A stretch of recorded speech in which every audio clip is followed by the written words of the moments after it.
In the name of my ancestors, peace forever and always, and welcome to another edition of what we call the Reality's Temple on Earth Internet Ministry. I am the gatekeeper or the host of this program, known here on social media.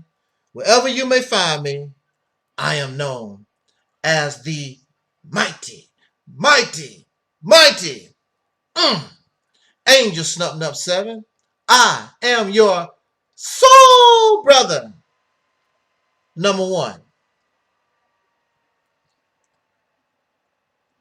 One of the things that has stressed and brought fear to the human family for thousands and thousands of years is this thing that we call death. It is a reality many of us don't like talking about. But as surely as the sun shines, as surely as the moon comes out into the darkness, we were born and we will do time in this life, and we will leave this life. And so the ancient people, out of fear, out of ignorance, but mainly because of fear, they began to make up stories to ease their fear. I'm not gonna die. I'm just gonna go to sleep for a while. I'll be back. But as you know, they never come back. We are never to be seen again. And this is a reality. Even to this day, we can't. We turn into a ball of energy. We're conscious energy. Our soul goes to another planet. We make up all these stories because we have a fear of death. We cannot accept the reality that we're here and we will be gone forever. You will not see your mother on the other side. You will not see your father. You will not see your dog Scruffy. That's not going to happen. There's no evidence. And so we are afraid of the unknown. And we're so arrogant, the most destructive life form on this planet, the human being, you ain't gonna die. You get to live somewhere else and mess that place up like you have done the earth. Cause havoc and chaos in heaven or on the planet Numeron or wherever the hell you think that you're gonna go, because I'm not gonna die. But death got something waiting on your ass. Because we will see you take your last breath. And we will never see you again. And you will be forgotten. No matter how famous, no matter who you think you are. This planet has been around for billions of years. Could this universe care less trying to remember you? What the hell did you do? Because you sung a song or you was the president of a nation or you think you this? Reality would tell you and give you a check whether you like it or not. So there are those who find me insane because I like death. I like death because it's equal Death don't care if you're rich, you're poor, what your race is, your sexual orientation, young, old, a dog, a blade of grass. When it's time for you to die, it's time for you to go. And we don't care what you believe, because we ain't gonna never see you again. You can believe whatever the hell you want to believe in. In biology, I am told the purpose of death is to make room for the new. The cat and the dog and the human being, whatever you see now, is the new. Everything that's old is gone. And in biology, the purpose of the new is so that that life form can develop better than the original.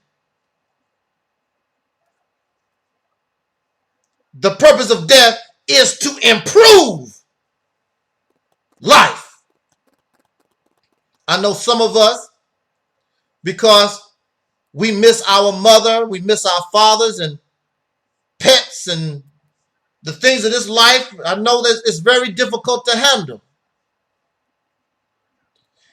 And we want to be able to see our loved ones again, but that's the reality. That's not happening. That's not. So we should learn, instead of wasting your life, we should learn how to live that life and enjoy that life.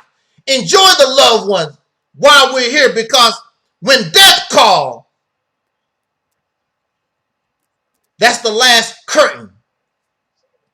That's the last scene.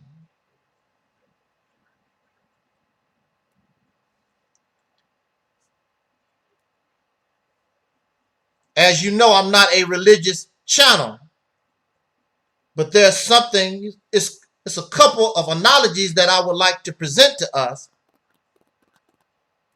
in order to get or make my point. In the United States of America, and right now, we are looking at the election of President of the United States, 2024. The forefathers of this nation understood that change is necessary. Under one leader for too long creates redundancy. One leadership for too long becomes a dictatorship, which means corruption. So to avoid certain things, this nation designed a president, a leader, every 4 years to be the president of the United States. Remove the old, bring in the new, good or bad. We are not going to keep this. We need a fresh face. Michael Jordan don't play anymore. There are new faces in the NBA. At one time, Michael Jordan was a new face. Things always change. The old has to move in order for the new. Sugar Ray Robinson was a wonderful boxer. But then comes Cassius Clay. Then comes Muhammad Ali. He had to move in order to make way for Muhammad Ali, and Muhammad Ali had to move for Mike Tyson and others. That's life. That's the reality of things. So in the scriptures, there's a story about Moses.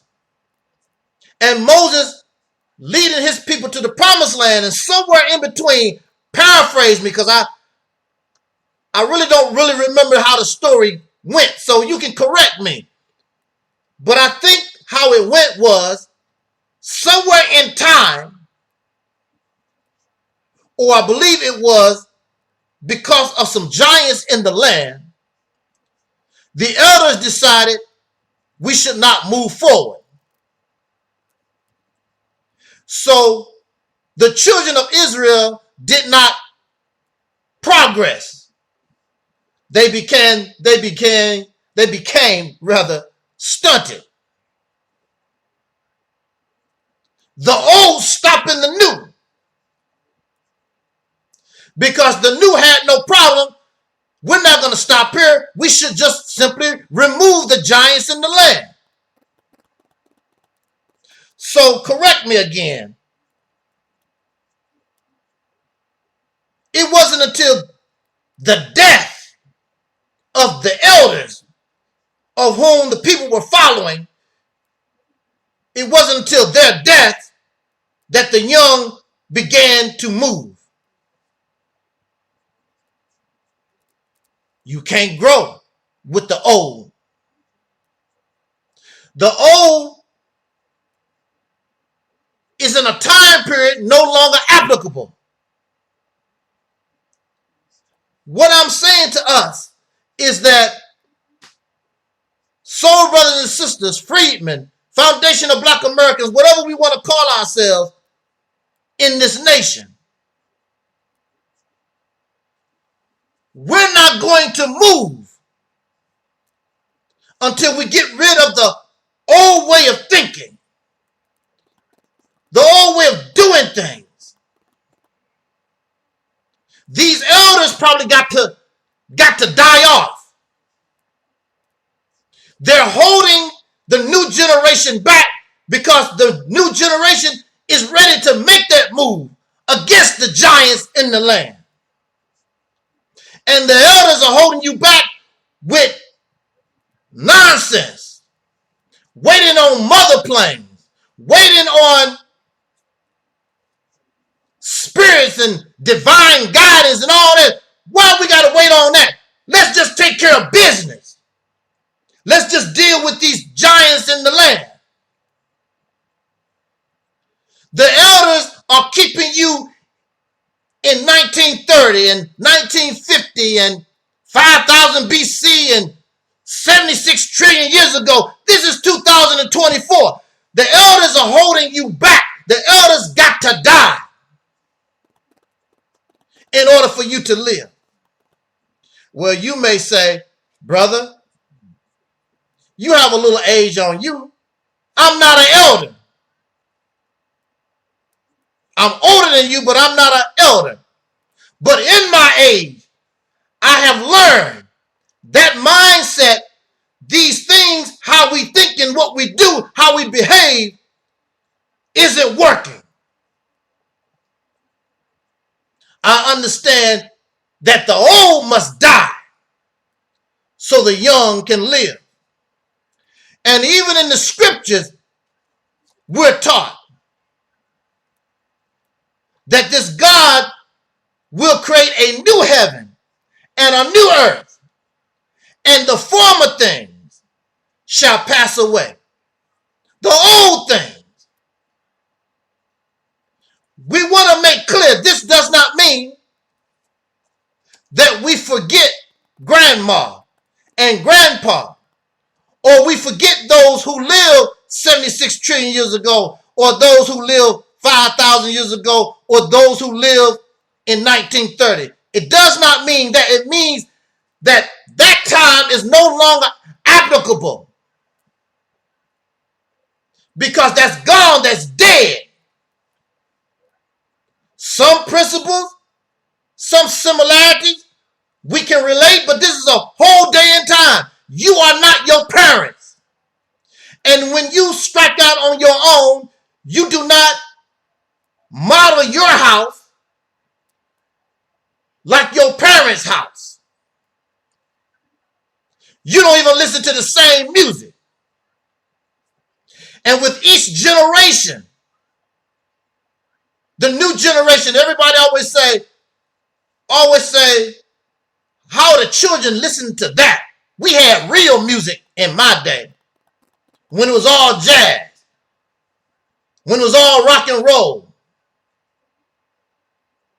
What are y'all listening to? That's not good music, but that's the music that we're listening to now.